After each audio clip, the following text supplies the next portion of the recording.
Duduk mana? Kak We duduk dekat gua ikan dabung. Dekat Jopak.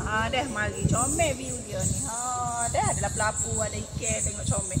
Penat dah jalan-jalan dalam gua ni. Dah jangan lupa touch up muka kita dengan Royal Rose Hip Cushion. Dah pergi mana-mana jangan lupa touch up muka kita sama dah. Tengok senang lah. Daripada jalan kat dalam gua apa kita boleh touch up dah. Senang. Lepas tu press dab dia dekat muka kita. Okey, dab.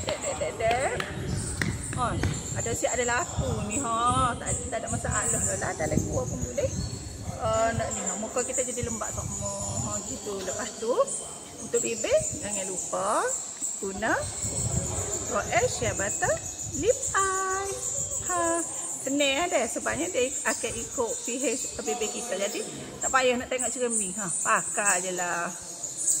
Kan senang. Okey. Dah siap. Mudah kan dengan Royal Skincare. Jangan lupa dapatkan sekarang. Bye.